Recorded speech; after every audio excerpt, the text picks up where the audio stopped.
الحمد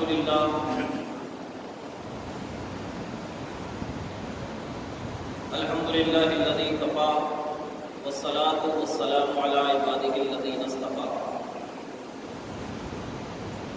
وعلی آلہ واصحابہ المصطفى والمرتضى اما بعد قال اللہ تبارک و تعالی فی القرآن المجید والفرقان الحمید اعوذ باللہ من الشیطان الرجیم بسم اللہ الرحمن الرحیم اِنَّا أَنزَلْنَاهُ فِي لَيْلَةٍ مُبَارَكَةٍ صدق اللہ مولانا العظیم وبلغنا رسولہ النبی الامین المتین الکریم ونحن علی ذلک لمن الشاہدین والشاکرین والحمد للہ رب العالمین۔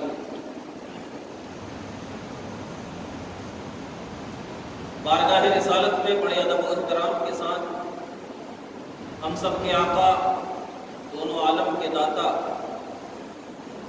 سید الانبیاء امام الانبیاء حضرت محمد مصطفیٰ صلی اللہ علیہ وسلم کی بارگاہ مقدسہ میں درود پاک کا نذرانہ پیش کریں اور بآواز بلند پڑھیں اللہم صلی علی سیدنا و شفیعنا حبیبنا مولانا محمد مبارک وسلم صلاۃ و سلام علیک یا رسول اللہ صلاۃ و سلام علیک یا نبی اللہ صلی اللہ تعالی علیہ وسلم۔ حضرات گرامی، جیسا کہ آپ کو اس بات کا علم ہے کہ یہ وہ رات جس میں اللہ تعالیٰ نے بے شمار نعمتوں کا نزول فرمایا، اور سب سے بڑی نعمت یہ ہے کہ اللہ تبارک و تعالیٰ نے اس رات میں اپنے بندوں کی بخشش کا ذریعہ عطا فرمایا، اور اسی رات میں پروردگار عالم نے قرآن مجید کو اپنی طرف سے لوح محفوظ تک اتارا۔ پھر اس کے بعد رمضان المبارک میں لوح محفوظ سے آسمان سے نبی پاک صلی اللہ علیہ وسلم کا وقتاً فوقتاً اترتی گئی۔ یعنی خلاصہ کلام یہ ہے کہ اس رات میں اللہ نے بے شمار نعمتوں کا نزول کیا ہے۔ اسی بنیاد پر آپ سن رہے ہوں گے، ہم سے پہلے بھی ابھی آپ نے تقاریر سنی، اس میں بھی آپ کو ذکر کیا گیا ہوگا کہ اس رات میں اللہ تعالی بے شمار جو گنہگار امتی ہے اس کو اللہ تعالیٰ بخش دیا کرتا ہے، مگر شرط یہ ہے کہ وہ اللہ کی بارگاہ میں اپنی بخشش کا طلبگار ہو جائے، اپنی بخشش کو چاہے کہ مولا کریم ہمیں تو بخش دے، کیونکہ جب تک آپ کی زبان سے توبہ نہیں نکلے گا تو خدا پاک آپ کو کیسے بخشے گا۔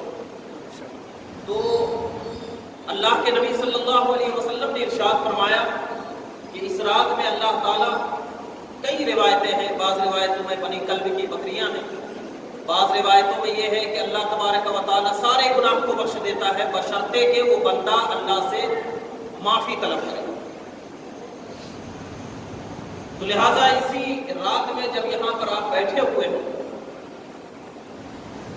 تو آپ اپنے ذہن و دماغ میں یہ بات بالکل واضح طور پر لکھیں اور سوچ لیں کہ جب اللہ نے ہمارے لیے بخشش کا اعلان فرما دیا کہ اس رات میں گنہگار بندوں کی بخشش ہوگی، اعلان فرما دیا ہے، تو یہ تہیہ کر کے یہاں سے اٹھیں کہ مولا کریم میں اس وقت تک تیری بارگاہ میں بیٹھا رہوں گا اور میں یہاں سے اٹھ کر نہیں جاؤں گا جب تک کہ تو میری بخشش نہ فرما دے۔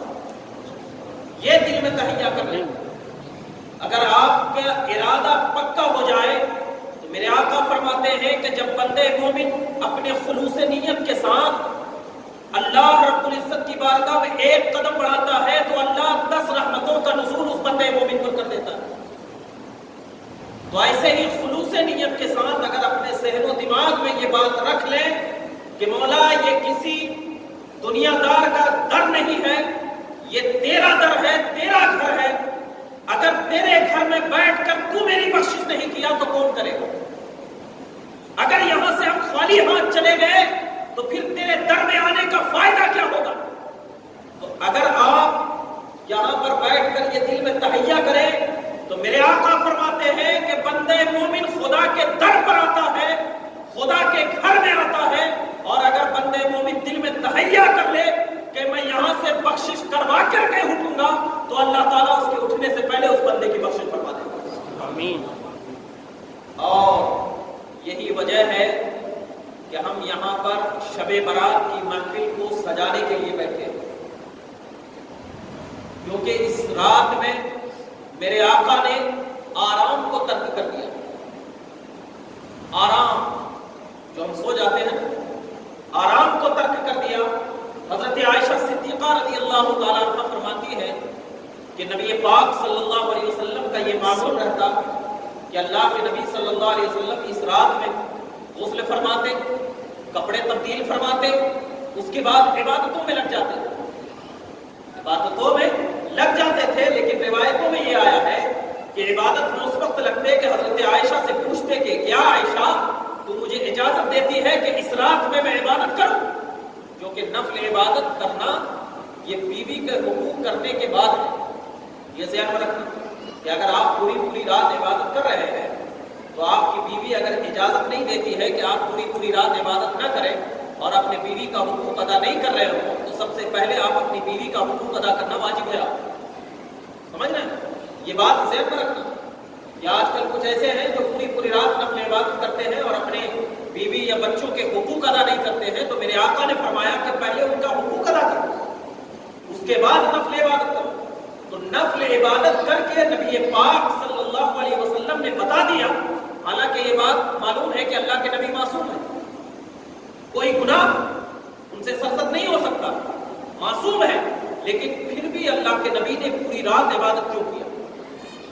کیا وجہ تھی جو پوری رات عبادت کیا؟ اس کی وجہ علماء فرماتے ہیں کہ اس کی وجہ یہ تھی کہ اللہ کے نبی کی اطاعت میں اگر کوئی گنہگار امتی اللہ کی بارگاہ میں عبادت کرے گا تو اللہ تعالیٰ اس رات کے صدقے میں اس کی بخشش فرما دے گا۔ یہی وجہ تھی، اور یہی وجہ کی بنیاد پر میرے آقا نے تعلیم فرمائی کہ اے بندو تم خدا کی بارگاہ میں اس رات میں جھک جاؤ، اللہ کی رحمت میرے قریب ہوتی چلی جائے۔ اسی لیے ہم جب بھی شب برات کی رات ہوتی ہے تو ہمارا اہل سنت کا یہ معمول ہوتا ہے کہ ہم اس رات میں قبروں کی زیارت کرتے ہیں، اور یہ زیارت بھی سنت مبارکہ ہے، مستحب عمل ہے کہ وہاں پر قبروں کی زیارت کیا جائے اور زیارت کرنے کے بعد اس قبر کے اوپر پھول ڈالا جائے۔ یہ بھی سنت ہے، کیونکہ پھول ڈالنے سے قبر کے عذاب میں تخفیف ہوا کرتی ہے، عذاب سے دور ہو جاتا ہے وہ قبر والا۔ کیونکہ میرے آقا صلی اللہ علیہ وسلم نے ارشاد فرمایا کہ دو قبروں کے پاس سے جب میرے آقا گزرے تو دیکھا کہ دونوں قبر میں عذاب ہو رہا ہے۔ حضرت ابن عباس رضی اللہ تعالیٰ عنہ فرماتے ہیں کہ نبی پاک صلی اللہ علیہ وسلم نے کیا ہے لکڑی منگوائی، ہری ٹہنی منگوائی اور توڑ کر دونوں قبر کے اوپر گاڑ دیا اور کہا کہ جب تک یہ ہری رہے گی یہ اللہ کا ذکر کرتی رہے گی، اور جب اللہ کا ذکر کرتی رہے گی تو یہ قبر والے کے عذاب سے اللہ تعالیٰ اس کو محفوظ فرما لے گا۔ اسی حدیث کی بنیاد پر علماء فرماتے ہیں کہ جب کبھی قبر کی زیارت کرنے کے لیے جاؤ تو وہاں پر قبر کے اوپر پھول ڈالو یا کوئی ہری ٹہنی لگا دو تاکہ اللہ کا وہ ذکر کرتی رہے، اور اس ذکر کی وجہ سے اللہ تعالیٰ اس قبر والے کے عذاب کو دور فرما دے۔ اس سے اور ایک مسئلہ ثابت ہوتا ہے، وہ یہ کہ جب ہری ٹہنی اللہ کا ذکر کر رہی ہو تو اس سے اللہ تعالیٰ عذاب کو دور کر دیتا ہے۔ تو ایسے ہی اگر کوئی بندے مومن ذکر و اذکار کر رہا ہے یا قرآن کی تلاوت کر رہا ہے یا قرآن خوانی پڑھ رہا ہے یا آیت کریمہ پڑھ رہا ہے اور اس کا ثواب اس قبر والے کو پہنچا دے رہا ہے تو اللہ اس آیت کے پڑھنے کی وجہ سے اللہ تعالیٰ اس کے قبر کے عذاب سے دور کر دے گا۔ بہت سارے لوگ ہوں گے جو آپ کو کہیں گے کہ یہ قرآن پڑھنا کہاں ہے، یہ پھول ڈالنا کہاں ہے، یہ فلاں چیز کہاں ہے، تو ان سے یہی کہنا کہ جب اللہ حریر ٹہنی کے ذکر سے قبر کے عذاب کو دور کر سکتا ہے، جو کہ مخلوق ہے. مخلوق ہے نا بھائی، حریر ٹہنی جو ہے یہ مخلوق ہے. تو جب مخلوق کے ذکر سے اللہ قبر کے عذاب کو دور کرتا ہے تو اشرف المخلوقات کے ذکر سے اللہ کیوں نہیں قبر کے عذاب کو دور کرتا؟ جب ایک مخلوق ذکر کرے تو عذاب دور، تو اشرف المخلوقات اگر ذکر کرے تو کیوں نہیں عذاب دور ہوگا؟ تو اسی لیے ہم یہاں پہ ذکر کرتے ہیں کہ نہیں؟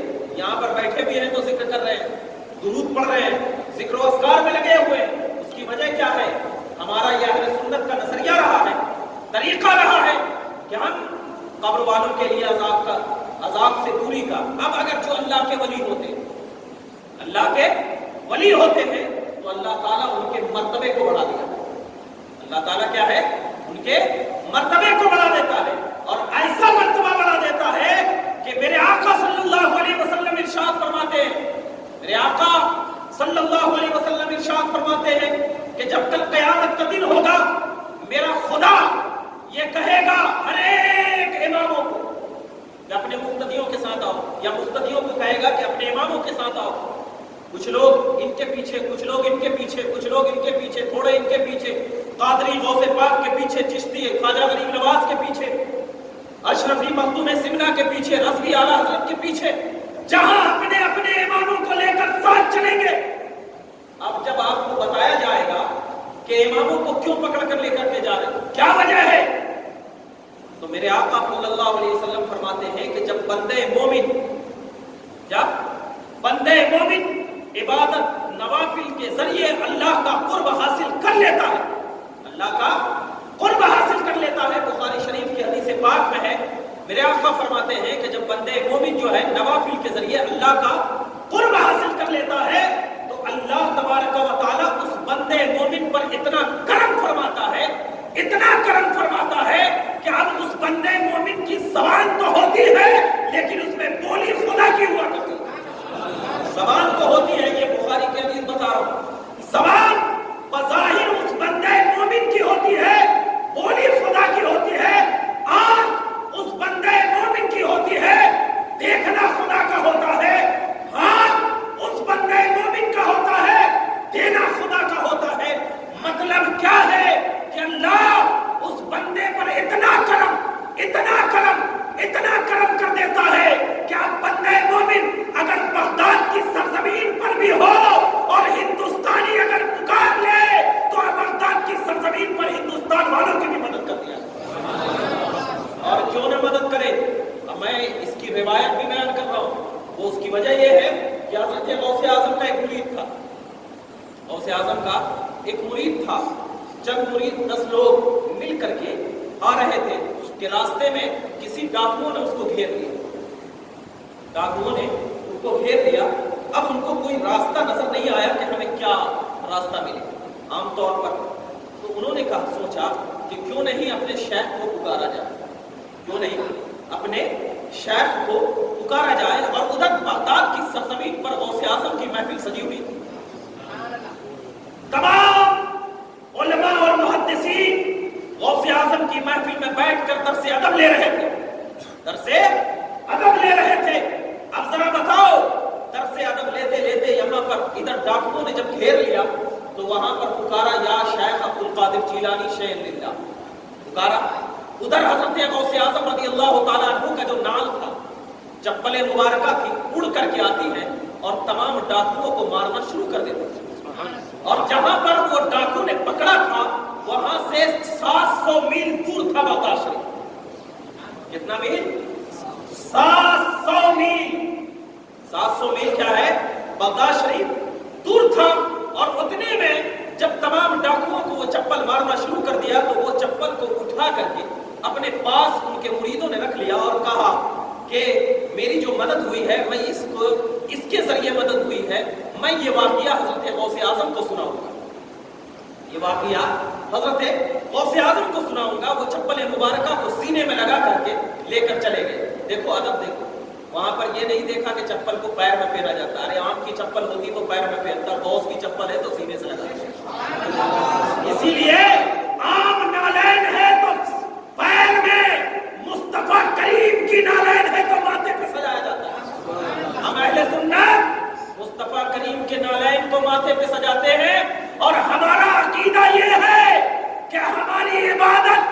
شفاعت نہیں کر سکتی، نبی کی نالین شفاعت کرتی ہوئی نظر آ جائے گی۔ یہ عقیدہ ہے، اور اسی عقیدے کی بنیاد پر نبی سے جس چیز کو نسبت ہو جائے ان کے در کی غلامی کر لو۔ رب کعبہ کی قسم، اللہ ان کے غلامی کے صدقے میں تمہاری بخشش فرما دے گا۔ کر کے تو دیکھو نا، اگر نہیں کرے گا نا تو پھر دیکھ لینا، کر کے پہلے دیکھ لو، اس کے بعد اعتراض کرنا، پہلے کر لینا اس کے بعد۔ اب وہ لوگ حضرت غوث اعظم کے مرید جب غوث اعظم کی بارگاہ میں آئے دیکھتے کیا ہے، گئے بتانے کے لیے کہ اب میں بتاؤں گا کہ میری مدد اس چپل مبارک کے ذریعے ہوئی ہے، تو دیکھتے کیا ہے کہ یہاں پر تو ایک ہی چپل رکھی ہوئی ہے، اس کا جوڑا میرے پاس ہے، اس کا جوڑا میرے پاس ہے۔ اپنے مریدوں کو جیسے دیکھا تو غوث اعظم سرکار رضی اللہ تعالیٰ عنہ نے کہا کہ تمہاری مدد تو ہو گئی، تمہاری مدد تو ہو گئی نا۔ وہ لوگ سارے قدموں میں گر گئے، کہا یا شیخ ہمیں یقین ہو گیا کہ آپ کے نام میں اللہ نے وہ پاور عطا کیا ہے کہ اگر ہم کوسوں میل دور رہ کر آپ کو پکار لیں گے تو اللہ تعالیٰ آپ کے ذریعے ہماری مدد فرماتا ہوگا۔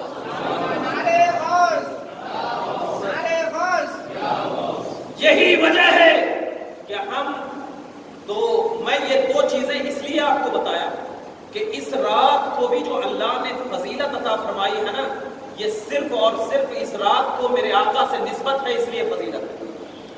میرے آقا سے اس رات کو کیا ہے، نسبت ہے، اسی لیے اللہ نے اس کو فضیلت عطا فرمائی۔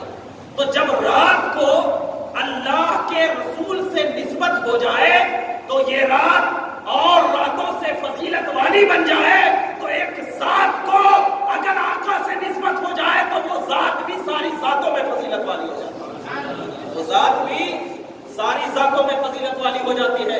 اسی بنیاد پر جو میں نے آپ کے سامنے بیان کیا وہ یہ کہ جب نوافل کے ذریعے، یہی حدیث میں تو واقعہ سنایا نا، نوافل کے ذریعے جب اللہ کا بندہ اللہ سے قرب حاصل کر لیتا ہے تو اللہ تعالیٰ اس کا ہاتھ، زبان، پیر سب بن جائے گا۔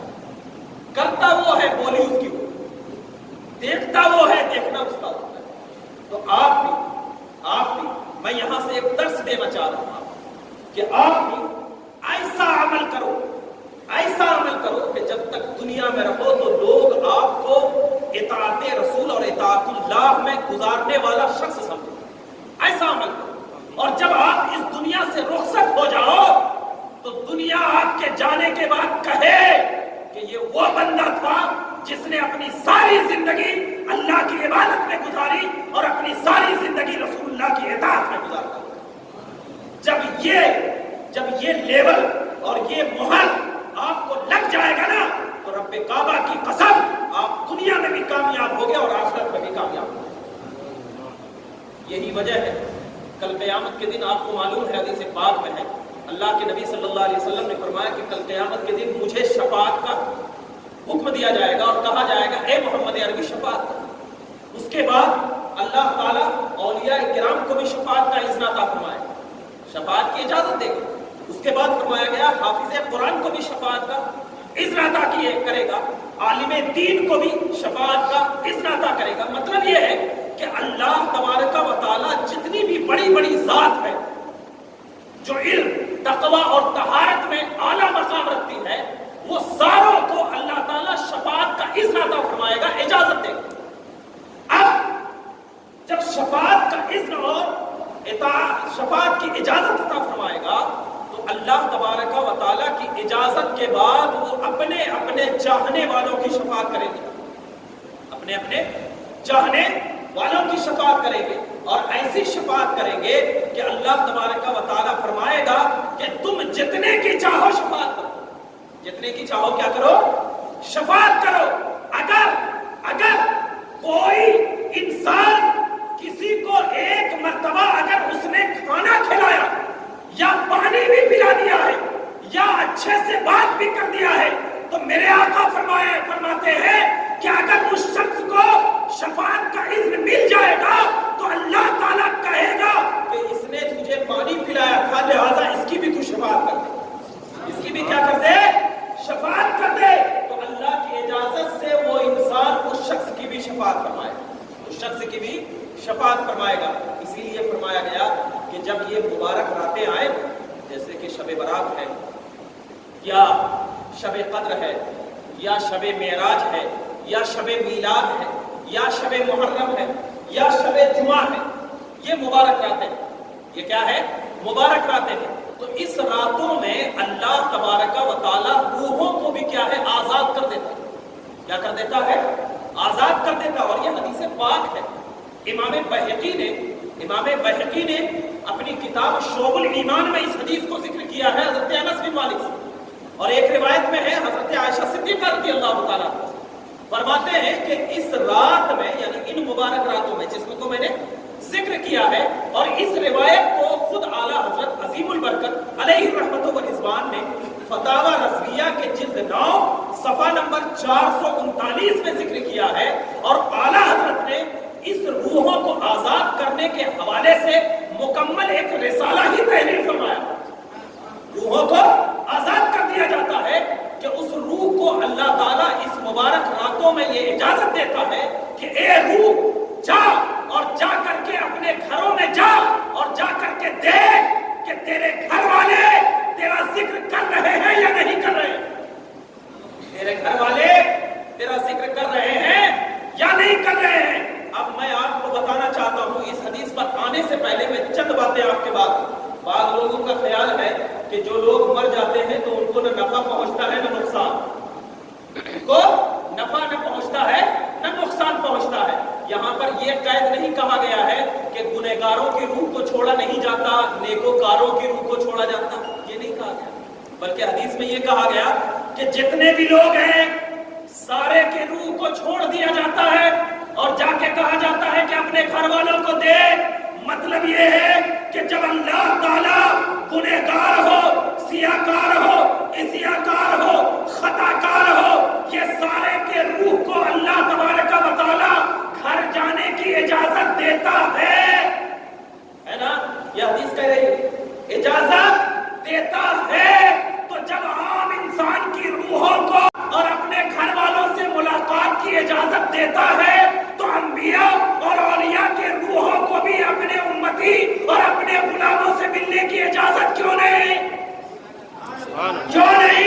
تو اگر کیوں نہیں، یا میں ان لوگوں سے پوچھنا چاہتا ہوں جو لوگوں کو یہ گمراہ کر رہے ہیں کہ جو مر گئے اب ان کو نہ نفع نہ نقصان، تو پھر اس حدیث کا کیا جواب ہوگا؟ اس حدیث کا کیا جواب ہوگا؟ یہی کہیں گے نا کہ کچھ لوگ بولتے ہیں سمجھتے نہیں. یہی کہیں گے نا کچھ لوگ بولتے ہیں سمجھتے نہیں. اور جو لوگ سمجھتے ہیں وہی حدیث کی بات کرتے ہیں، وہی قرآن کی بات کرتے ہیں.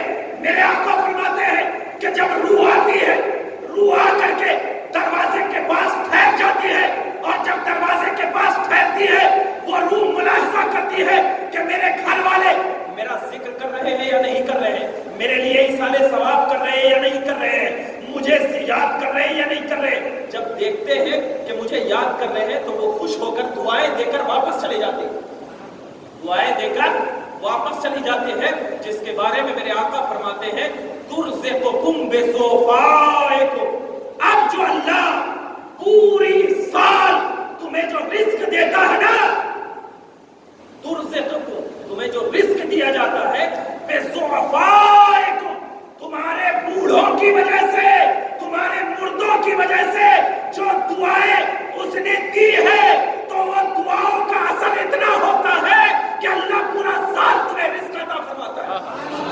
اب یہاں پر بتاؤ کہ ہر ایک کی روح نیکوکار ہوتی ہے؟ ہر ایک کچھ تو گنہگار ہوں گے جیسے ہم ہے نا، ورنہ آپ بتا سکتے ہیں کہ ہم نیکوکار ہیں؟ کوئی گارنٹی سے نہیں بتا سکتا کہ ہم نیکوکار ہیں، کیونکہ پتہ نہیں ہماری عبادت اللہ کی بارگاہ میں قبول ہو رہی یا نہیں ہو رہی. مگر پھر بھی اللہ کے رسول فرماتے ہیں کہ وہ آ کر کے دعائیں دے تو پورے سال تمہیں رزق. تو جب گنہگار کی دعاؤں سے اللہ پورے سال رزق دے سکتا ہے تو اللہ کے ولیوں کی دعاؤں سے اللہ کیوں نہیں پورے سال رزق دے گا؟ اللہ کی دعا، اللہ کے ولی اگر ہمارے لیے دعا کر دے تو کیوں نہیں رزق ملے گا؟ اور اگر نبی دعا کر دے تو نبی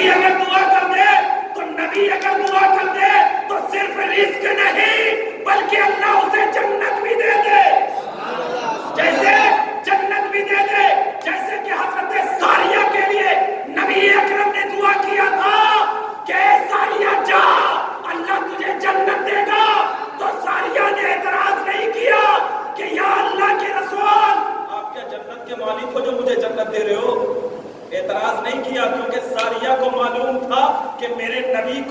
میرے خدا نے میرے نبی کو جنت کا مالک بنا دیا ہے تو چاہے مجھے دے چاہے ابو بکر کے دے، ملکیت تو ان کی ہے، ملکیت تو ان کی ہے۔ اور جو مالک و مختار ہوتا ہے تو مالک کل آپ کو خالق کل آپ کو مالک کل بنا دیا، مالک کل بنا دیا۔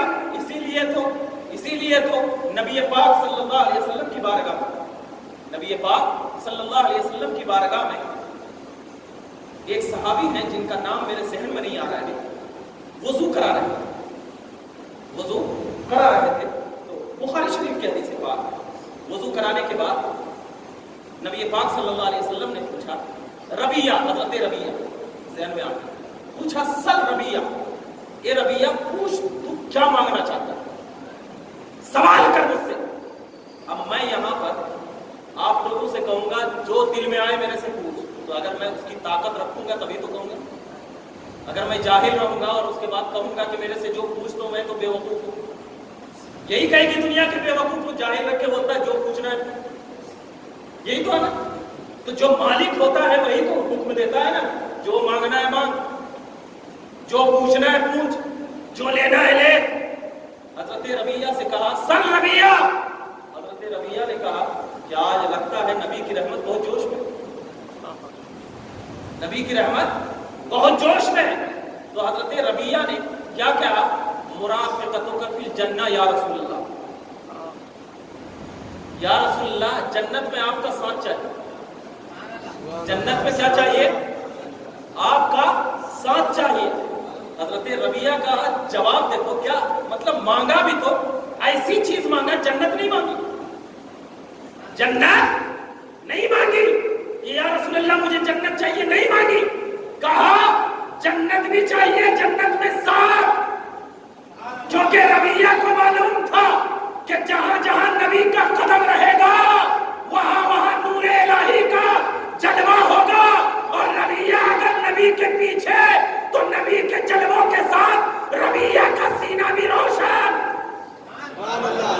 ربیہ کا سینہ بھی روشن، اور ایسا روشن کہ اب ربیہ کے آنکھ سے نبی کا جلوہ دیکھو، ربیہ کے آنکھ سے نبی کا جلوہ دیکھو۔ نبی نے کہا کہ بس اور کچھ چاہیے، اب دیکھو سب سے بڑی چیز دے دیے ہیں، پھر بھی نبی کہہ رہے بس کچھ اور چاہیے، کہا نہیں یا رسول اللہ بس آپ کا ساتھ مل جائے نا سب کچھ مل گیا، آپ کا ساتھ مل جائے نا سب کچھ مل گیا۔ اس حدیث سے کیا عقیدہ ملا، یہی ملا کہ نبی مجبور ہے معاذ اللہ، یہ عقیدہ ملا۔ اب جو لوگ کہتے ہیں کہ نبی کو اختیار نہیں تو ان کے منہ پر یہ حدیث تھوپنا اور کہنا کہ اگر اختیار نہ ہوتا تو کیا نبی پاک نے ربیہ کو جنت کے ساتھ اپنا ساتھ کیوں دیا؟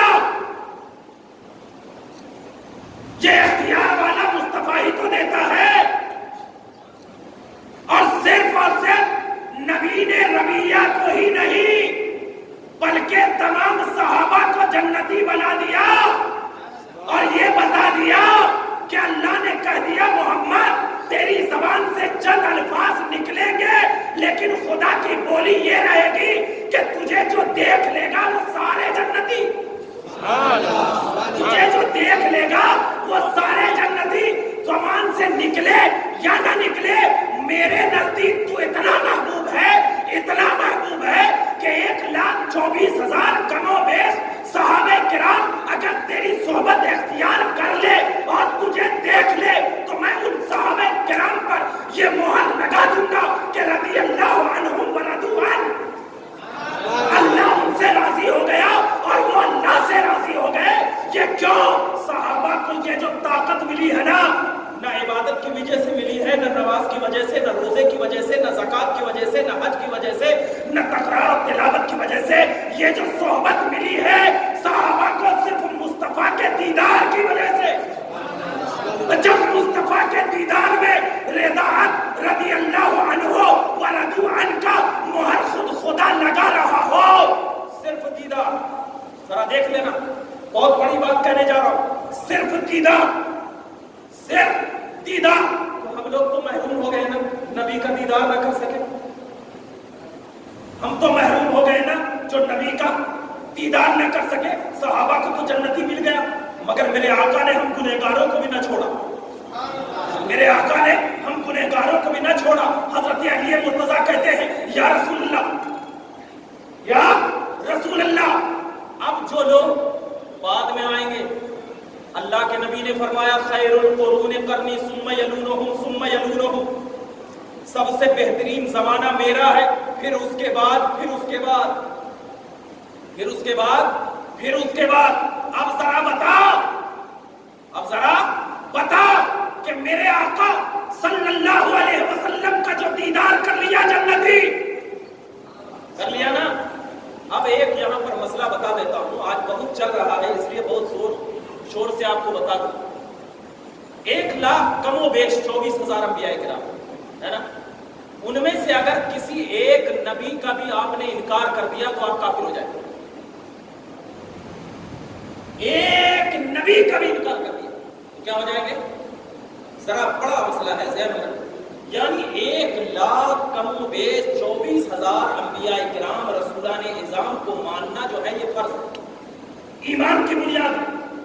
اگر ان میں سے ایک کا بھی انکار, سارے نبیوں کا انکار, ایک کا انکار سارے نبیوں کا انکار. ایسے ہی کم و بیش 1,24,000 صحابہ کرام, ان میں سے کسی ایک کی صحابیت کا انکار گویا کہ تمام صحابہ کا انکار. ذہن میں دیکھنا, تمام صحابہ کا انکار ہے. اب کچھ لوگ جو گمراہ ہوئے حضرت امیر معاویہ پر بولنے کے بعد, کچھ لوگ جو گمراہ ہوئے حضرت امیر معاویہ پر بولنے کے بعد, میں ان لوگوں سے یہ مسئلہ بیان کر دینا چاہتا ہوں کہ جس طرح ایک نبی کا انکار تمام نبی کا انکار ہے, ایسے ہی ایک صحابی کا انکار تمام صحابی کا انکار, ایک صحابی کا انکار تمام صحابی کا. تم تو گئے تھے حضرت علی کی محبت میں. ارے ہم سنیوں سے زیادہ علی سے کون محبت کرتا ہے؟ کون محبت کرتا ہے؟ رب کعبہ کی قسم, آج جو عزت ملی ہے نا وہ علی کے گھرانے سے ملی ہے.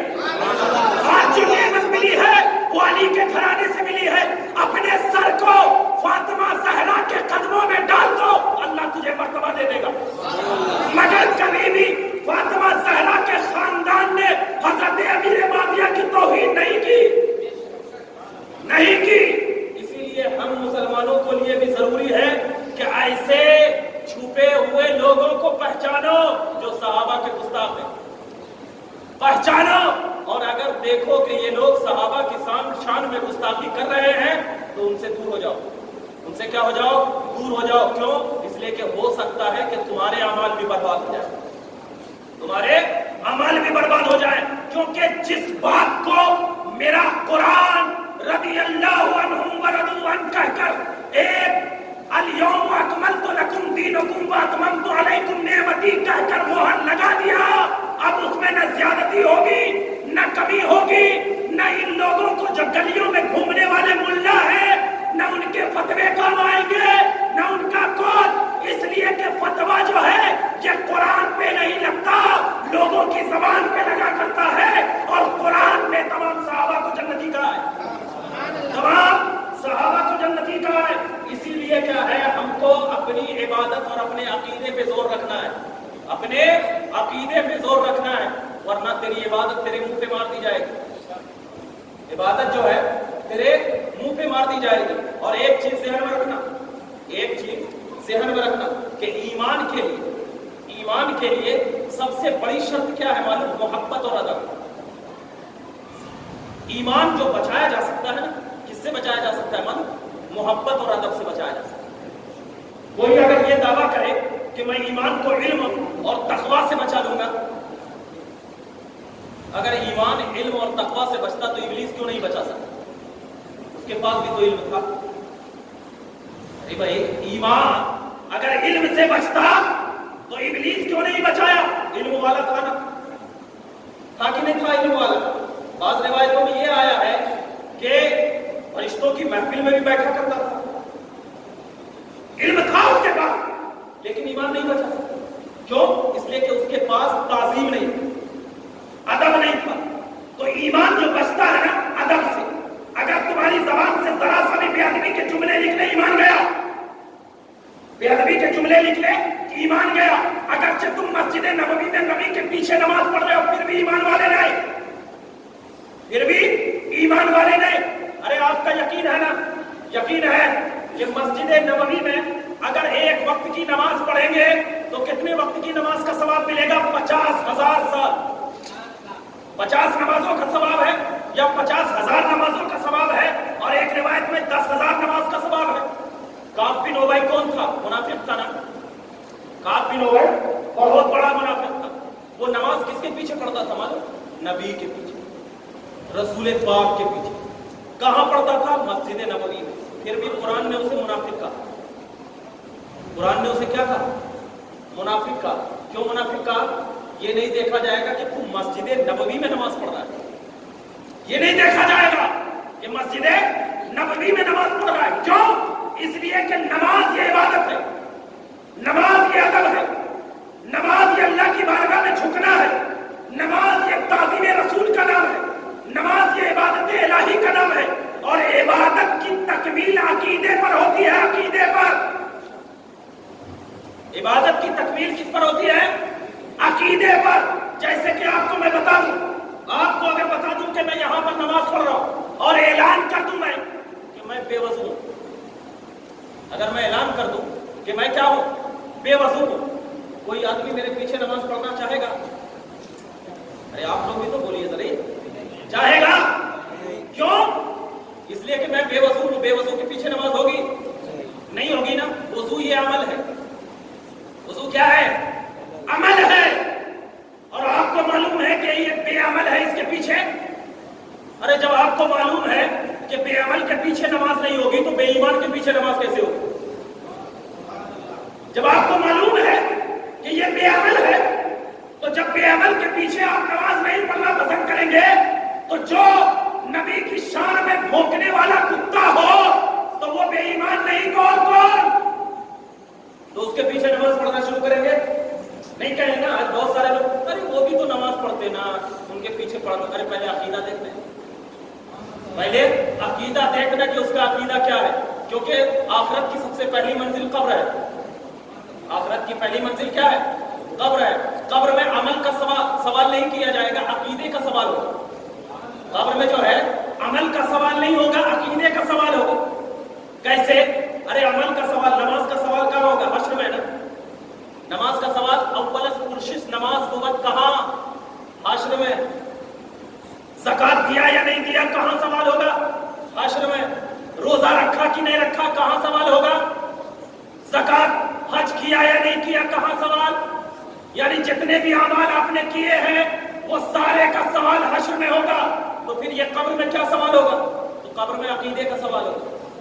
قبر میں کیا ہے؟ عقیدے کا سوال ہوگا کہ قبر پہلی منزل ہے، اگر پہلی منزل میں تو پاس ہوا نا تب تیرے اعمال دیکھے جائیں گے کہ صحیح ہے یا غلط، ورنہ اگر قبر کی پہلی منزل میں فیل ہوا تو تیرے اعمال رتی کے ٹوکری میں ڈال دیے جائیں گے۔ تیرے عمل کیا ہے؟ رتی کے ٹوکری میں ڈال دیے جائیں گے۔ قبر میں پوچھا جائے گا نا، من ربک، تیرا رب کون ہے؟ یہ کیا ہے؟ عقیدہ نہیں تو کیا عمل ہے؟ لا الہ الا اللہ، یہی تو ہے نا عقیدہ۔ من ربک، تیرا رب کون ہے؟ لا الہ الا اللہ۔ ما دینک، تیرا دین کیا ہے؟ کیا تو عیسائی تھا یا قادیانی تھا یا چکرالوی تھا؟ کیا تھا؟ تو کہا اگر تیرا دین دین اسلام ہے، وہی اسلام جو نبی لے کر آئے، وہی اسلام جو صحابہ لے کر آئے، وہی اسلام جو تابعین نے ہمیں پہنچایا، وہی اسلام جو غوث و خواجہ رضا نے ہمیں دیا، وہی اسلام ہے۔ یہ بھی تو عقیدہ ہے نا۔ تیسرا سوال، ما کنت تقول فی ھذا الرجل، ذرا بتا، یہ دو تو بتا دیا، نبی کے بارے میں تم مسجد میں بیٹھ کر کیا چغلیاں کرتا تھا؟ کیا یہ بولتا تھا نبی میری طرح ہے؟ کیا یہ بولتا تھا نبی مر کر مٹی میں مل گئے؟ کیا یہ بولتا تھا کہ نبی پر سلام مت پڑھ؟ کیا یہ بولتا تھا درود و سلام بدعت ہے؟ کیا یہ بولتا تھا کہ شب معراج کی محفل سجانا بدعت؟ بتا اس نبی کے بارے میں تو کیسا عقیدہ رکھتا تھا؟ اگر تیرا عقیدہ صحابہ اور تابعین کی طرح ہے تب آواز دے گا منکر نکیر، نم کا نومتی روز، اب سو جا جیسے کہ دلہن پہلی رات سوتی ہے۔ اب یہ جو قبر میں سوال ہوا، کس کا سوال ہوا؟ عقیدے کا یا عمل کا؟ عقیدے کا نا۔ تو مطلب یہ ہے کہ کہ حشر کی جو پہلی منزل ہے، آخرت کی جو پہلی منزل ہے، وہاں بھی عقیدہ مقدم، وہاں بھی کہا ہے عقیدہ مقدم۔ تو جب آخرت کی پہلی منزل میں عقیدے کو خدا نے مقدم رکھا تو اب تم دنیا کی منزل میں عقیدے کو مقدم کیوں نہیں؟ سمجھوتا کیوں؟ جو سمجھوتا کہ ان کو بھی اچھا کہو، ان کو بھی اچھا کہو، ارے ان کو بھی اچھا کہو۔ اگر نبی نے ابو الحکم کو ابو جہل بنا دیا اور سمجھوتا نہیں کیا تو آپ نبی کے امتی سمجھوتا کیوں کبھی سمجھوتا نہیں کرنا، عقیدے میں سمجھوتا نہیں کرنا، عقیدہ گڑبڑایا نا تو یہ شب برات کی رات میں بیٹھنا بھی آپ کے لیے بیکار۔ اسی لیے تو اعلیٰ حضرت نے کہا کہ آج لے ان کی پناہ، آج مدد مانگ ان سے، پھر نہ مانیں گے قیامت میں اگر مان گئے۔ یعنی آج ہی مان، آج ہی بول کہ نبی کو اللہ نے مالک و مختار بنایا، آج ہی بول کہ نبی کو علم غیب عطا کیا، آج ہی بول کہ نبی حاضر و ناظر ہے، آج ہی بول یا رسول اللہ کہو تو امداد ہوگی، آج ہی بول کہ نبی کے چہرے میں اللہ کا نور نظر آتا ہے، آج ہی بول کہ نبی کی بولی سے جنتوں حوروں ملائکہ کی خوشبو نظر آتی ہے، آج ہی بول کہ نبی کے ایک ایک لفظ کو اللہ نے جنت کے پتوں پر لکھ کر کے بتا دیا کہ مصطفیٰ تیری حکمرانی دنیا میں بھی ہے، تیری حکمرانی آخرت میں بھی ہے۔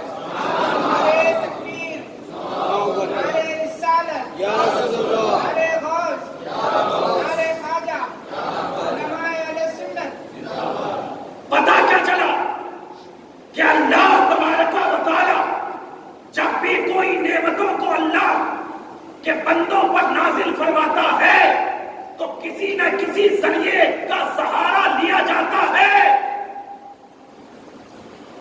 کیوں؟ جیسے کہ دیکھو سب کو معلوم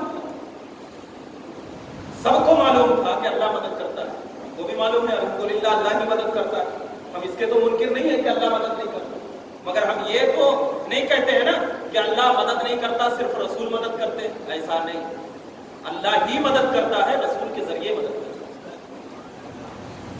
ایک حدیث پاک بخاری شریف کی سنا دی، حضرت جابر بن عبداللہ رضی اللہ تعالیٰ عنہ فرماتے ہیں کہ میرے والد کا انتقال ہو گیا اور میرے والد نے بہت سارے قرضے چھوڑ دیے، بہت سارے۔ اب میرے پاس اتنا پیسہ نہیں تھا کہ میں قرضہ ادا کر سکوں، میں بہت پریشان تھا، لیکن اس پریشانی کے عالم میں صرف ایک ذات مجھے یاد آئی اور وہ ذات محمد عربی صلی اللہ علیہ وسلم۔ میں دوڑا ہوا حضور کی بارگاہ میں گیا اور کہا یا رسول اللہ میں ہلاک ہو جاؤں گا، برباد ہو جاؤں گا، مجھے بچا لے، کیونکہ میرے والد کا انتقال ہو گیا ہے اور میرے والد نے بہت سارے قرضے چھوڑ دیے ہیں اور قرض داں جو ہے مجھے پریشان کر رہے ہیں، میں قرضہ ادا کروں تو کیسے ادا کروں؟ میں پوچھتا ہوں یہ جابر بن عبداللہ تو اللہ کی بارگاہ میں کیوں نہیں گیا؟ نبی کی بارگاہ میں کیوں گیا؟ حضرت جابر کا جواب آئے گا نبی کی بارگاہ میں جانا ہی خدا کی بارگاہ میں جانا، کیونکہ قرآن معلوم تھا حضرت جابر بن عبداللہ کو کہ وَلَوْ أَنَّهُمْ إِذْ ظَلَمُوا أَنفُسَهُمْ جَاءُوكَ فَاسْتَغْفِرُوا اللَّهَ وَاسْتَغْفَرَ لَهُمُ الرَّسُولُ لَوَجَدُوا اللَّهَ تَوَّابًا رَحِيمًا۔ کہ اگر پریشانی کے عالم میں تم مبتلا ہو جاؤ، ظلم نظر آنے لگے، تکلیف نظر آنے لگے، تو کہیں نہ جانا، مصطفیٰ کی بارگاہ میں آ کے ٹیکا لگا دینا، نبی نظر کرم کر دیں گے تو خدا کا بھی نظر ہو جائے گا۔ جابر بن عبداللہ ہے، نبی پاک نے یہ نہیں کہا عبداللہ جابر میں محتاج ہوں کچھ نہیں کر سکتا، یہ نہیں کہا، بلکہ حضرت جابر کو کہا جابر تمہارے باغ میں کھجورے ہیں نا؟ کہا ہاں ہے، لیکن یا رسول اللہ اتنی کم کھجورے ہیں کہ وہ کھجور بھی اگر ساروں کو دے دوں تو میرا قرضہ ادا نہیں ہوگا۔ کہا نہیں نہیں ایسا نہیں کرنا، جاؤ کھجور کے 3 ٹوکری لگاؤ، کھجور کے 3 ٹوکری لگاؤ اور اس وقت تک نہیں دینا جب تک کہ میں نہ آ جاؤں، جب تک کہ میں نہ آ جاؤں، اور سارے قرض داروں کو بلا لو، میں تمہیں جو ہے ساروں کا قرضہ دے دوں گا، بلا لو۔ سارے قرض دار کو بلا لیا گیا، سارے قرض دار دیکھ کر کے کہا ابھی اتنے سے کھجور میں تو سب کو قرضہ ادا کرے گا؟ کہا ہاں ہاں رکو رکو رکو۔ ادھر دیکھتے کہ نبی اکرم صلی اللہ علیہ وسلم اپنے پرانی چلکوں کے ساتھ سرفراز ہے، آئے نبی پاک صلی اللہ علیہ وسلم کو دیکھ کر سارے قرض دار جو ہے حضرت جابر کو آنکھ دکھانے لگے، نے کیا کر دیا؟ نبی کی بارگاہ میں شکایت کر دی۔ اللہ کے نبی بولے کہ تو میں دوں گا۔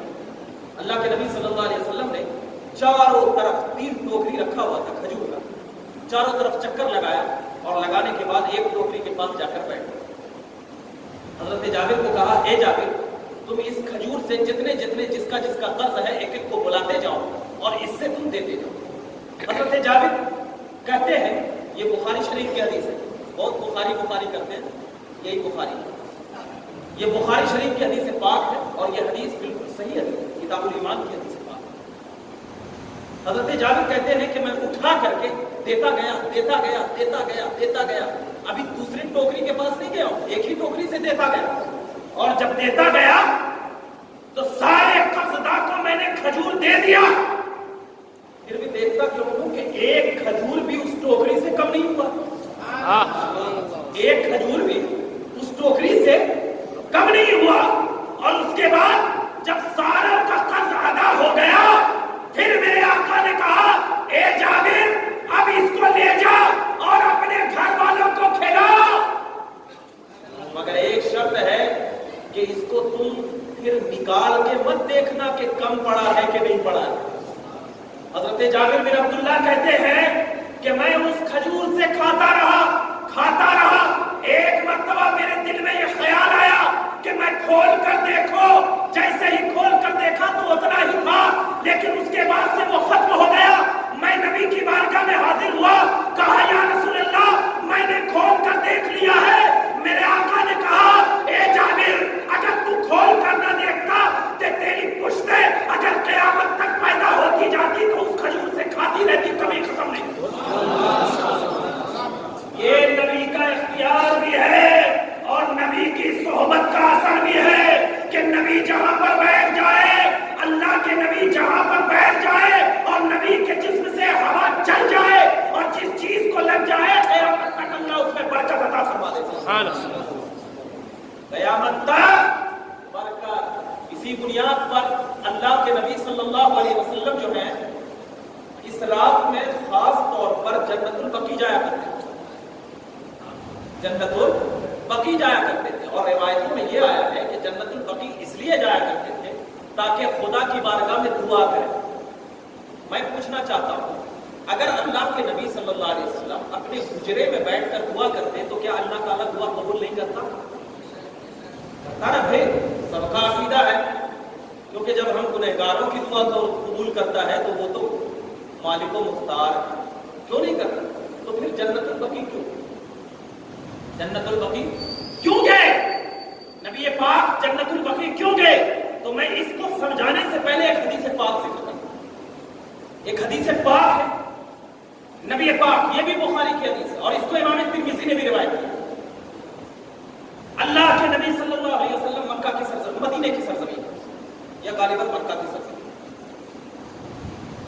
نہیں، مدینے کی سرزمین ہے۔ حضرت ام سلمہ رضی اللہ تعالیٰ عنہ بیان کرتی ہے کہ بارش کا وقت تھا، اللہ کے نبی صلی اللہ علیہ وسلم بھیگ کر تشریف لائے اور مجھے اپنا قمیص مبارک اتار کر دیا اور کہا، ام سلمہ یہ بھیگ گیا ہے، اسے سکھا دو، اسے کیا کر دو؟ سکھا دو۔ حضرت ام سلمہ کہتی ہے کہ میں وہ قمیص لی اور قمیص لینے کے بعد تندور کے پاس جا کر کے کھڑی ہو گئی۔ تندور سمجھتے ہیں نا؟ تندور کی روٹی جس میں بنتی ہے، آگ کے پاس جا کر کے میں کھڑی ہو گئی۔ کافی دیر ہو گیا، اتنا دیر ہو گیا کہ نبی پاک صلی اللہ علیہ وسلم نے آواز لگائی، ام سلمہ کیا میں نے جو قمیص دیا تھا کیا تم نے اس کو سکھا دیا؟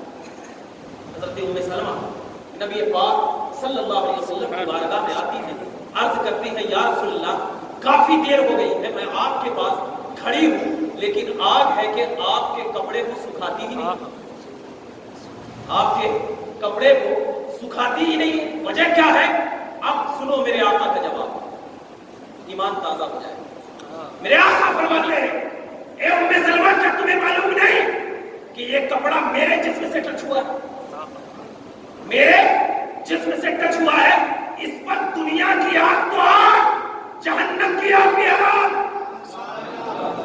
اس پر دنیا کی آگ تو آگ کیا، جہنم کی آگ بھی حرام۔ مطلب کیا ہوا کہ نبی نبی کے جسم سے جو چیز ٹچ ہو جائے اس کو آگ نہیں چھوٹی. یہ بخاری کی حدیث ہے. یہ کیا ہے؟ بخاری کی حدیث ہے. یہ حدیث پاک سمجھ میں آ گئی؟ حدیث پاک سمجھ میں آ گئی نا کہ جس سے نبی کے جسم سے جو چیز ٹچ ہو جائے اس کو دنیا کی آگ تو آگ، جہنم کی آگ بھی حرام.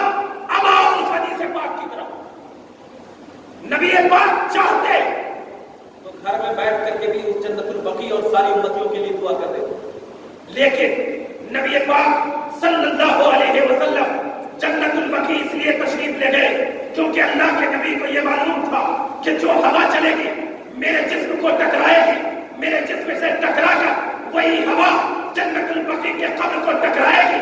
اور اللہ نے میرے جسم کے ہوا کو جب ٹکرایا ہے، اگر وہی ہوا جنت البقیع کو ٹچ ہو جائے گی تو جس طرح کپڑے کے اوپر اللہ نے آگ کو حرام کر دیا ہے، اسی طرح قبر کے اوپر بھی اللہ آگ کو حرام کر دے گا. اللہ قبر کے عذاب سے دور کر دے گا، اور جن کے اوپر عذاب نہیں ہو رہا ہے اللہ ان کے رتبے کو بلند کر دے گا.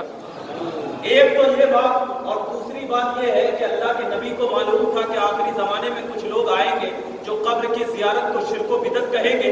اسی لیے میرے آقا نے غیب داں ہو کر کے یہ جان لیا کہ اے امتیوں، جہاں لوگ یہ کہے کہ قبر کی زیارت شرک و بدعت ہے تو میرا یہ فعل تمہیں اپنی نگاہوں میں رکھنا اور کہنا کہ جب آقا جنت البقیع جا رہے ہیں تو میں امتی ہو کر جنت البقیع کو نہیں، اپنے رشتہ داروں کے قبر پر جا کر ان کے لیے دعائیں مغفرت تو کر سکتا ہوں تاکہ اللہ کے نبی کی سنت ادا ہو جائے، اور اسی سنت کے ادا میں اللہ ہماری بخشش کرتا ہوا نظر آئے. یہی وجہ ہے کہ میرے آقا نے فرمایا کہ اس رات میں قیام کرو. قیام کا مطلب روڈوں پہ قیام نہیں کرنا ہے. قیام کا مطلب بریانیوں کے ہوٹلوں میں قیام نہیں کرنا ہے. قیام کا مطلب یہ ہے کہ اپنے بستر سے ہٹ کر مسجد میں عبادت کیا کرنا. قیام کا مطلب یہ ہے کہ اللہ کا خوف اپنے سینوں میں بسانا ہے. قیام کا مطلب یہ ہے کہ جو آپ نے اب تک گناہ کر لیا ہے اس گناہوں سے معافی طلب کرنا ہے. قیام کا مطلب یہ ہے کہ خدا کی بارگاہ میں یہ کہنا ہے مولا ہم گنہگار ہیں، سیاکار ہیں، اسیاکار ہیں، مگر تیرے نبی کے وفادار ہیں، ہمارے گناہوں کو بخش دے، ہمارے گناہوں کو بخش دے. ہمارے گناہ اتنے بڑے نہیں ہیں جتنی بڑی تیری رحمت ہے، جتنی بڑی تیری رحمت ہے. تو جب تیری رحمت کے آگے ہمارے گناہ کی کوئی حیثیت نہیں ہے تو اب تو نظر کرم کر دے، اب تو برسا دے، اب تو کرم کر دے. کیونکہ حضرت عمر بن خطاب نے کہا تھا یا رسول اللہ میں جو 40واں مسلمان ہو رہا ہوں، میں جو 40واں مسلمان ہو رہا ہوں تو میں نے جو قتل کیا ہے، میں نے جو گناہ کیا ہے، میں نے جو مارا ہے، تو کیا مسلمان ہونے کے بعد میرے گناہ معاف کر دیے جائیں گے؟ تو نبی کریم نے کہا کہ تو مسلمان ہو جا تیرے سارے گناہ معاف، مسلمان ہو جا سارے گناہ معاف. وہاں پہ حضرت عمر نے اعتراض نہیں کیا تھا کہ یا رسول اللہ آپ کو کہاں اختیار دیا گیا کہ آپ گناہ معاف کروا دیں. اعتراض کیا تھا؟ نہیں کیا تھا نا، کیونکہ عمر ہمارے جیسے گلیوں میں پھرنے والے ملا نہیں تھے، وہ نبی کے صحابی تھے، اور معلوم تھا کہ صحبت مصطفیٰ میں اتنی نورانیت ہے، اتنی نورانیت ہے کہ ایک بار چہرے مصطفیٰ کا دیدار ہو جائے ساری کائنات ان کے نگاہوں میں پھیکی نظر آنے لگتی ہے. ساری کائنات ایسی پھیکی نظر آنے لگتی ہے، ایسی پھیکی نظر آنے لگتی ہے کہ اللہ تبارک و تعالیٰ نے اپنے جلووں کا جو ظہور فرمایا ہے یہ مصطفیٰ کی شکل میں فرمایا کہ جو مصطفیٰ کو دیکھ لے گویا کہ اس نے خدا کو دیکھ لیا. اسی لیے تو صحابہ کرام نے اپنی عزت و کرامت میں، اپنی اطاعت میں، اپنی فکر میں یہ تعلیم عطا فرمائی ہے کہ مسلمانوں اپنے ذہن و دماغ میں اس رات میں عبادت و ریاضت سے گزاریں. آپ کے سامنے جو یہ رات ہے، اس سے پہلے شب معراج گزری، وہ بھی برکت والی رات، الحمدللہ اس میں نمازوں کا تحفہ ملا. یہ رات برکت والی رات کہ تمام عالم اسلام میں مسلمان اپنے بزرگوں کی قبر پر جاتے، زیارت کیا کرتے، روزہ رکھا کرتے. تعلیم، علم بہت بڑی چیز ہے، لیکن اس علم کا غلط فائدہ اٹھانا یہ بہت بڑی اس سے بڑی چیز. آج ہمارا معاشرہ ایسا ہو چکا ہے کہ آج اگر کوئی چیز یہ ہو رہا ہے، ہم اگر کچھ بیان کریں تو کون سی حدیث میں لکھا ہے، حدیث نمبر کیا ہے، اس کو معلوم نہیں ہوگا. گوگل کا مفتی بنا ہوا ہے، گوگل میں 4 لوگ رٹو بن گئے، چیپٹر نمبر فلاں، چیپٹر نمبر فلاں، چیپٹر نمبر فلاں کر کر کے لوگوں کو جاہل بنا دیا گیا. حضرت علی مرتضیٰ رضی اللہ تعالیٰ عنہ فرماتے ہیں کہ قیامت کے قریب ایک ایسی قوم آئے گی کہ جس کی زبان پر صرف یہ کہے گی حدیث حدیث حدیث. ایسے لوگوں کو پاؤ تو انہیں قتل کرنا. اب یہاں تو ہم یہ بتا رہے ہیں کہ ہم اپنے بزرگوں کو کبھی نہیں چھوڑنا، اپنے بزرگوں کبھی نہیں چھوڑنا، کیونکہ جو لوگ اپنے بزرگوں کو چھوڑ دیا وہ گمراہ ہو گیا. تاریخ اٹھا کر دیکھو، جو لوگ بھی اپنے بزرگوں کو چھوڑا ہے وہ گمراہ ہو گیا، اور جو اپنے بزرگوں کو لے کر چلا ہے وہ کبھی گمراہ نہیں. اگر یہ بات آپ کو جھوٹی لگ رہی ہے تو 1450 سال کی تاریخ اٹھا کر کے دیکھ لو. اللہ کے نبی کے زمانے سے لے کر آج تک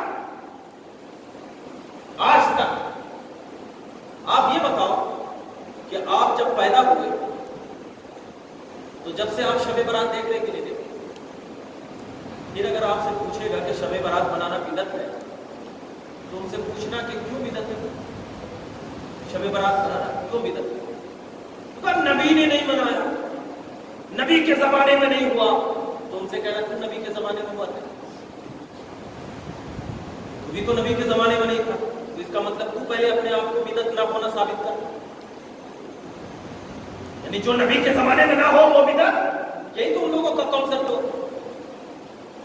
آپ جب سے پیدا ہوئے ہیں شب برات من رہی ہے، آپ کے باپ دادا جب سے پیدا ہوئے شب برات منائی جا رہی، تو پھر اور کب سے منائی جائے، اور کب سے منائی جائے؟ نبی نے خود منایا. اب جس دور کا، جس ملک کا جو رواج ہے، اس ملک کے رواج کے اعتبار سے وہاں کی محفلیں سجائی جاتی ہیں. اب کہیں گے کیسے؟ تو میں کہوں گا کہ جب آپ عرب جاؤ گے، عرب، تو وہاں پر ایک دوسرے سے ملاقات کا طریقہ کیا ہے؟ ایک دوسرے سے ملاقات کا طریقہ یہ ہے کہ ہاتھ ملاؤ، اور ہاتھ ملانے کے بعد یہ جو رخسار ہے، رخسار سے رخسار ملاتے ہیں. یہ وہاں کا کلچر، وہاں کا طریقہ ہے. لیکن اگر وہی کلچر ہندوستان میں رکھ لو گے تو کہے گا یہ تو بہت بڑا بے شرم ہے یار. کیوں؟ اس لیے کہ یہاں کا کلچر وہ نہیں، یہاں کا کلچر نہیں ہے. اور میرے آقا صلی اللہ علیہ وسلم حضرت معاذ بن جبل رضی اللہ تعالیٰ عنہ کو کہتے ہیں، جب وہ ملک شام کا گورنر بنا کر کے بھیجا جا رہا تھا تو نبی پاک صلی اللہ علیہ وسلم نے حضرت معاذ بن جبل سے کہا، اے معاذ، جب تم ملک شام جانا تو فوراً فتویٰ نہ لگانا، فوراً فتویٰ نہ دینا، دیکھنا کہ وہاں کا ماحول کیسا ہے، وہاں کا کلچر کیسا ہے، وہاں کی سوسائٹی کیسی ہے، وہاں کی زبان کیسی ہے. جب یہ تمام چیزیں تمہارے سمجھ میں آ جائے تب تم وہاں پر کوئی تعلیم دینا.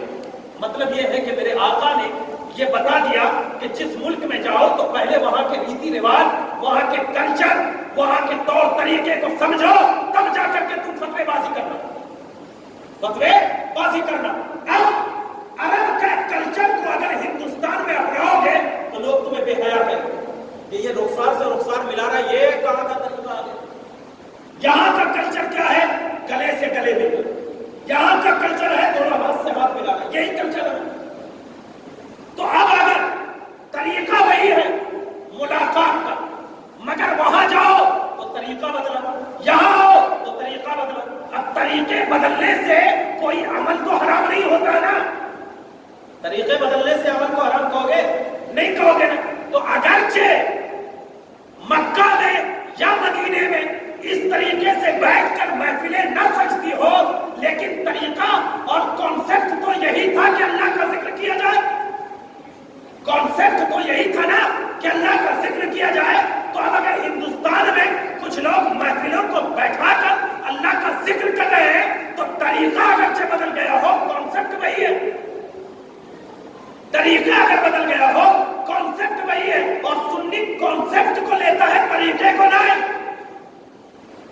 کانسیپٹ کو لیتا ہے طریقے کو نہیں. اس لیے کہ اگر کوئی سو کر کے بھی لا الہ الا اللہ پڑھے گا تو بھی مسلمان, بیٹھ کے بھی پڑھے گا تو بھی مسلمان, کھڑے ہو کر بھی پڑھے گا تو بھی مسلمان, جاگ کر پڑھے گا تو بھی مسلمان, کروٹ پڑھے گا تو بھی مسلمان, ایک پیر بچھار کر پڑھے گا تو بھی مسلمان. کیونکہ کانسیپٹ یہی ہے کہ اللہ کے سوا کوئی معبود نہیں, اور کانسیپٹ یہی ہے کہ محمد اللہ کے رسول اور اس کے بندے ہیں. تو کانسیپٹ کو دیکھ, طریقے کو مت دیکھ کہ کس طریقے سے پڑھ رہا ہے. تو ایسے ہی اگر وہ مسلمان کھڑے ہو کر سلام پڑھے گا تو کانسیپٹ یہ ہے کہ صلاۃ و سلام ہے نبی پر, بیٹھ کر پڑھے گا تو کانسیپٹ یہی ہے کہ صلاۃ و سلام ہے نبی پر, اور نماز میں پڑھے گا تو کانسیپٹ ہے کہ صلاۃ و سلام ہے. تو اس کو دیکھ کانسیپٹ کیا ہے, نبی پر درود و سلام بھیجنا. تو تمہیں کیوں کھجلی ہو رہی ہے کہ اگر کوئی انسان کھڑے ہو کر الصلاۃ والسلام علیکہ یا رسول اللہ پڑھ رہا ہے تو تمہیں پیٹ میں درد کیوں؟ تو کانسیپٹ کو دیکھنا یار, کہ کانسیپٹ ہے کہ نبی پر درود و سلام ہو.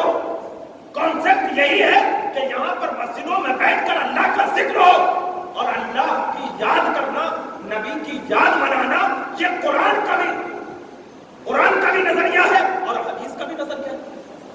تو یہاں پر جو شب برات کی محفلیں ہیں, آپ شب برات کی محفلوں میں ہمیں زیادہ سے زیادہ ایک مسئلہ, آخری بات کہہ کر کے میں رخصت ہو جاؤں, ایک مسئلہ یہ ہے کہ بہت سارے لوگ جو ہمارے امام صاحب بھی ہوں گے یا ہمارے مقررین ہیں اور دیگر حضرات بھی ہیں, وہ کہتے ہیں کہ مغرب کے بعد 6 رکعت نوافل پڑھو, صلاۃ التسبیح پڑھو اور نوافل کا تذکرہ کرو. اللہ تبارک و تعالیٰ تمہیں کیا ہے اس میں بڑا اجر و ثواب عطا فرمائے گا. تو ایک بات بڑا اہم مسئلہ ہے, اس کو ذہن میں رکھنا. انشاءاللہ تعالیٰ یہ ذہن میں رہے گا تو آپ کو بہت زیادہ اس میں فائدہ ہوگا. وہ یہ کہ جتنے بھی نوافل کی فضیلت جو احادیث اور قرآن میں ذکر کی گئی, جو بھی راتوں کے لیے نوافل کی جو فضیلت ذکر کی گئی ہے نا, کہ اتنی رکعت پڑھو گے تو اللہ 80 سال کی عبادتوں کا ثواب دے گا, فلاں حج کا ثواب, الگ الگ طریقے سے. تو یہ کون لوگوں کے لیے ہے معلوم؟ یہ کن لوگوں کے لیے ہے؟ یہ کن لوگوں کے لیے ثواب ہے؟ یہ ان لوگوں کے لیے ہے جو صاحب ترتیب ہو. سمجھ میں آ رہی بات؟ صاحب ترتیب ہو. صاحب ترتیب کا مطلب یہ ہوتا ہے کہ جس کی ایک نماز بھی کبھی زندگی میں قضا نہیں ہوئی ہو. جس کی ایک نماز بھی زندگی میں کیا ہے, قضا نہیں ہوئی ہو. اگر کسی کی ایک نماز بھی زندگی میں قضا ہوئی ہے تو پہلے آپ اس نماز کی قضا پڑھیں گے, تب جا کر کے آپ نوافل ادا کریں گے. ورنہ اگر آپ کے ذمے میں قضا ہے اور آپ پوری رات بھی نوافل میں گزار دے رہے ہیں تو آپ کی نوافل اللہ کی بارگاہ میں قبول نہیں ہوگی. یہ بات اپنے دل میں بٹھا کر کے رکھیں کہ جو بھی نوافل کی فضیلتیں ہے وہ صاحب ترتیب کے لیے ہے. تو آپ کو اس رات میں عبادت کرنا ہے, ریاضت کرنا ہے, ذکر و اذکار کرنا ہے, تو آپ کو ان سے بہتر یہ ہے کہ اگر آپ کے ذمے میں کوئی قضا ہے, تو آپ اس قضا کو پہلے ادا کریں. جب آپ کی قضا بالکل مکمل ہو جائے اور آپ کو یقین ہو جائے کہ آپ کے ذمے میں کوئی قضا نہیں ہے, تب جا کر کے نوافل کی کثرت کرو. اللہ تعالیٰ آپ کو نوافل کا آپ کو ثواب عطا فرمائے. یہ ایک چیز یہاں سے اٹھ کر کے آپ جانا. اور اس کے بعد کیا ہے, جب آپ ذکر و اذکار کریں گے, زیارت قبور کریں گے, تو وہاں پر بھی جانا, جا کر کے پھر آنا, اور آ کر کے آپ نوافل کے بجائے قضا کی کثرت کرنا. کیونکہ آپ کے ذمے میں اگر قضا آتی رہے گی تو آپ کی نوافل قبول نہیں ہوگی. مولا کریم کی بارگاہ میں دعا ہے کہ مولا تعالیٰ ہم تمام کو اس شب برات کی خوب سے خوب برکتیں نصیب فرمائے, اور اس شب برات میں ہمیں اللہ تعالیٰ نعمتوں سے نوازے, اور اس میں ہمارے گناہ صغیرہ اور کبیرہ کو معاف فرمائے, اور ہم تمام کو ہمیشہ ایمان پر رکھے اور ایمان پر ہی خاتمہ نصیب فرمائے. وآخر دعوانا الحمدللہ رب